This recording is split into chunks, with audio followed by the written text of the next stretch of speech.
She said that she was homeless by choice, but she's not homeless. She would make videos in her room and leaving her house and locking the door behind her while she's claiming she was homeless. Then she shows herself going to one of those stands on the side of the road that, like, for food that's expired from grocery stores that they'll leave out for homeless people. She goes and takes food from the homeless. That food is intended for people that are homeless that, you know, they're not choosing to not work. Most people are not choosing to not work just so they can leech off a society and stay online and harass people all day and make an obscene, obsessive amount of videos about other people because you have no life of your own, like Jenny does. Like, she literally responds to every comment because she needs attention. I think that's it. I think Jenny doesn't get enough attention at home.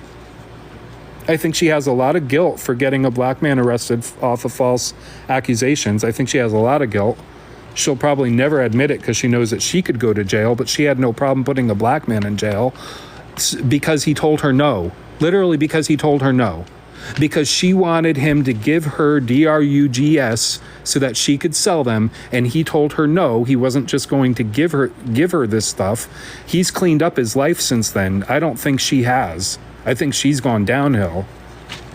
But from what I could see, he's like cleaned up his life. He's a dad, and he's still paying the price for what she did to him, because it is like, we know that it can happen. And although I believe 99.9% of the women that make claims, Jenny's case is public. And if you look at it for yourself and you do minimal research to look at what the chances are, or what would happen to somebody if they jumped out of a second-story window and landed on their feet, they would have a lot more than a red mark on their hand and a sore back. That's just fact. That's just fact. And for a doctor, I don't know what kind of prejudice, I don't know what I could say on here, but I don't know what kind of doctor she got that was so willing to testify and say that was consistent with somebody jumping out of a second-story window. It wasn't. It wasn't. And I feel like that whole case worked against him, and there was no evidence, like no evidence really solid supporting it. It was based off of how she presented herself in court. Oh, she appeared upset. If anybody knows Jenny, she's an actress. She can appear upset and then turn into a raging lunatic and act like she's Miss Badass and the toughest woman on the planet 3 seconds later. Like, she goes flip-flops from one to the extreme to the other. You know, and they all want to talk about, oh, energy for energy. Again, let's go back to where it all starts at. Because, by the way, Jenny, I know you're watching. Cuban, I know you're watching because you're obsessed. You're clearly obsessed. But Jenny, did you know that in most states that if you make videos while you're driving, that's what they call a DUIE. /ED. That's driving under the influence of an electronic device. And in many states, you'll get just as much of a penalty as you would a DUI. And the evidence is in your own videos. And if that video gets sent to the state of Connecticut and the state of Massachusetts, if that gets sent to the actual police, the state police, and they know your real information, they can find you and they can press charges against you just based off of those videos alone. Same for you, Cuban, because I see you doing that shit all the time too. You're putting other people's lives in danger by doing that. That goes to show how selfish and inconsiderate you are. That you're that obsessed with the internet that you just can't wait until you're stopped and in a safe environment. What kind of therapist is that? You don't care about other people. You don't care about any but yourself and receiving attention. You're an attention whore, both of you. Both of you are nothing but attention whores. It's sad. It's sad. And you need to hug. Both of you need a hug. And you need some mental health therapy. Jenny, I personally, I feel like Jenny needs to be locked up. For what she did to Durabo, I feel like she needs to be locked up for the rest of her life. And I would not feel bad if she was put behind bars for the rest of her life. I think she deserves that. No victim is going to behave like that and be the aggressor and attack other people and then turn around and play victim. She has labeled so many people as predators when she is a predator herself. She has been stalking and harassing Brandy's 14-year-old son, trying to reach out to him, trying to say, I'll be your mommy now. If you're not happy, I'll adopt you. I'll be your mommy. That's creepy. That's creepy as fuck. That's predatory. And then she posted a picture of my great nephew, a baby, after brain surgery. She posted his picture multiple times. I got screenshots sent to me of this bullshit post she was making, posting literally several pictures of a baby. But kids are off limits, right? Again, what did that baby do to you? What did the victim of police brutality do to you? Are you too weak to fight me on your own? You gotta use other people as a weapon? Is that what you do? You use disabled and deceased people and children as your weapon against somebody else because you're too weak to fight them on your own? And then you got to get all your friends to join in? Casey Camden? Denise, Charlene Maupin, Jennifer M. Torres, Tavia Turner, all of you got to join forces together with your friends because you can't fight people on your own? You guys would never survive the shit that you guys have put me and other people through. Never. And Denise wants to sit out here. Nobody's been more attacked more than me. That is one of the most narcissistic, self-centered, arrogant things you could say. How do you know that? Oh, you don't, because you're only focused on you. You only care about you, Denise. That's it. You showed me that a long time ago, and that's why I stopped being your friend.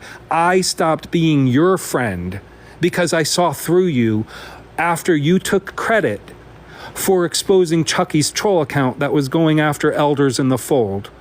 But isn't it funny? You had to come to me and ask me for that video because I had exposed it a few months prior. And when I sent you the video, you were very quick to say, no, I need the video without you in it. I didn't understand why at the time. I trusted you. That was my mistake, Denise. I trusted you. You're not a trustworthy person. You shouldn't hold a license to be a therapist anywhere. Anywhere. You are not a trustworthy person, and you shouldn't be trusted with people's personal information, in my opinion.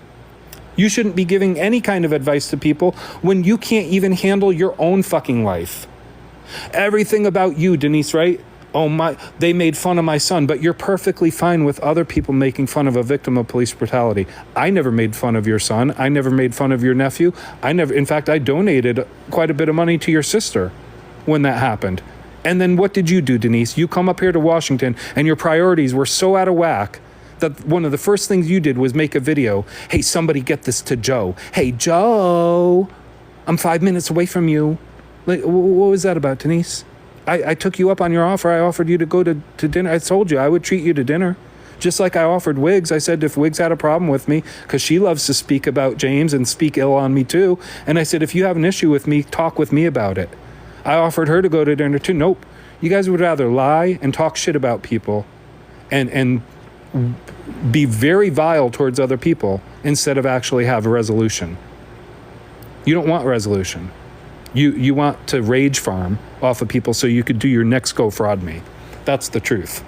And you get so pissed at Ratchetness, me, Blaze, Sobe, and everybody else because we expose your shit. And that's the last thing you want. The last thing you want is the truth to come out.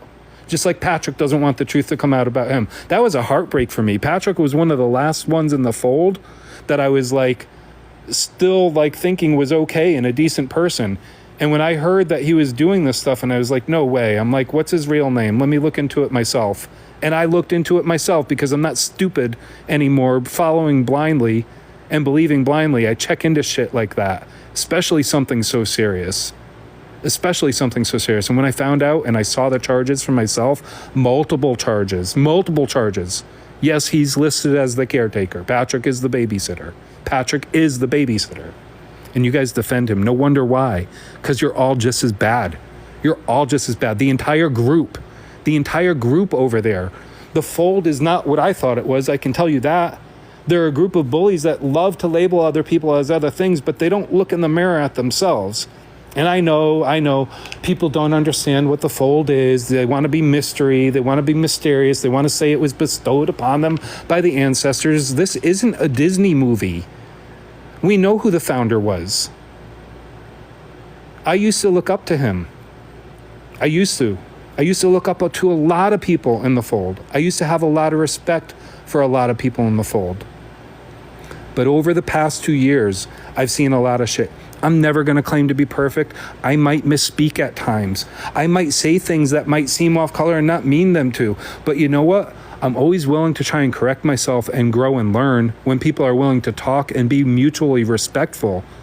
Just because I'm white or just because I'm gay or just because I'm that doesn't mean I'm not a human being.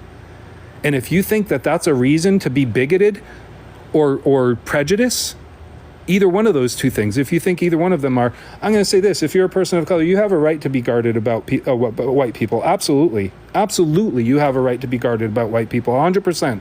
100 million fucking percent you have the right to be. But if you want to be prejudiced to me just for that reason, or just because I'm gay, or because I'm speaking up for trans issues or something, that's a you issue. And I'm not going to apologize for being me. I'll always try to do better. I feel like there's always room for improvement. I'm not perfect. I'm not ever going to claim to be like Cuban pretends she is, or like Jenny pretends she is. Not going to happen. But I'm not going to just agree with something just because you want me to agree with it. And I can tell you this, that as many people as there are saying one thing, there's also a lot of people in my inbox that are people of color that are saying, we're afraid to speak up. Or there's even some Native people that are reaching out. We're afraid to speak up, but they'll tell me personally how they feel. And I respect that. Like, thank you for telling me personally. I don't blame people for not wanting to speak up. I don't blame people because they make examples out of people like Heather, me, Ratchetness. They make examples out of plenty of people. They make examples out of anybody that calls them out. Sobe, look what they're doing to him. Blaze, look what they're doing to him. They make examples out of anybody who calls them out. So other people become afraid because they don't want to have happen to them what they see happening to other people. We need a day where everybody can feel safe to call out everybody, right? Maybe make a troll account so you can feel safe or something. Let's see. Thank you guys for typing trigger warning.